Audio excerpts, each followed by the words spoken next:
River.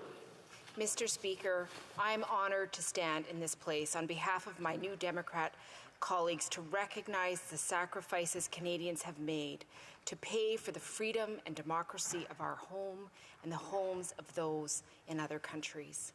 On November the 11th, we honour those who dedicated their lives in service for Canadians. We remember those who lost their lives in the line of duty, and we show our respect to those who continue to serve in war and peace, both at home and abroad, in protection of our rights and freedoms. On November the 8th, we honour Indigenous veterans.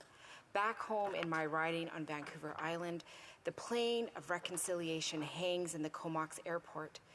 It is a unique commemoration of substantial contributions of Indigenous veterans to Canada, who sacrificed not only their lives, but also their status and rights when they returned home.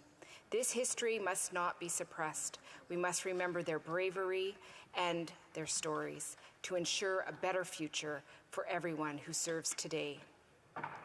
As the NDP critic for Veteran Affairs, I am always deeply humbled and moved when I hear the stories of brave Canadian soldiers who endured significant burdens to do as they are called upon for our country.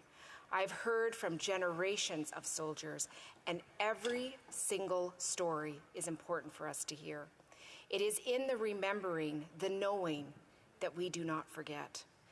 This year, when I laid a wreath on behalf of the Parliament of Canada at Vimy Ridge with the member from Bruce Grey Owen Sound, I was deeply humbled by the love of Canadian soldiers in France. Driving through those communities, seeing both poppies and Canadian flags held in the windows gave me a deep appreciation of the sacrifice and the gratitude of that sacrifice. Mr. Speaker, standing over the graves of so many young Canadian soldiers has also left me with a tremendous respect for those who wear the uniform and the deep confirmation that the cost of war is far too great, a cost that cannot ever be taken without the deepest of consideration. And as we see the conflict of our planet, we must always consider the preciousness of every single life and the sacrifice we ask when we ask them to protect us. When I was a young person, my neighbors were a couple who fled Nazi Germany, and I remember Mary telling me, we must pray for peace unceasingly. Every year of my life, I understand this more fulsomely. The cost of war is high, and there are many ways to remember and thank those who paid the ultimate price, those who came home with wounds often we cannot see, and often with ones we can, and the sacrifice of those who loved them the best. Remembering is a commitment every Canadian must dedicate themselves to, not just for a week, a year during Veterans Week, but every single day. History repeats itself unless collectively we learn and remind ourselves what sacrifice is.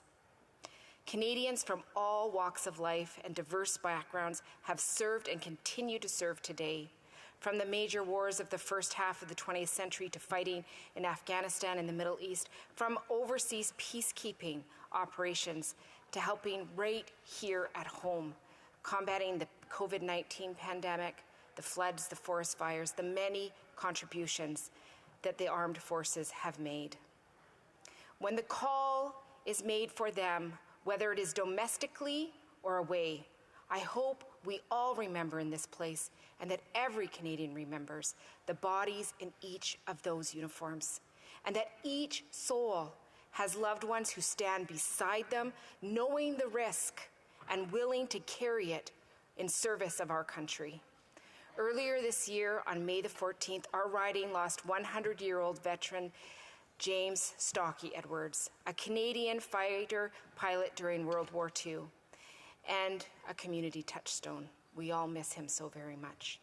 Many soldiers from the Second World War have left us, and it calls on us to carry their stories and their history, which is our history, to learn and understand the history of every task and battle put before our Canadian Armed Forces, which they rose to the challenge. On this Remembrance Day, to all members of the Canadian Armed Forces, past and present, I thank them deeply for their service. I thank them for getting up every day and protecting our country, both in the past and the present. And I call on all civilian Canadians to take on their responsibility, to learn and understand so that we remember, lest we forget.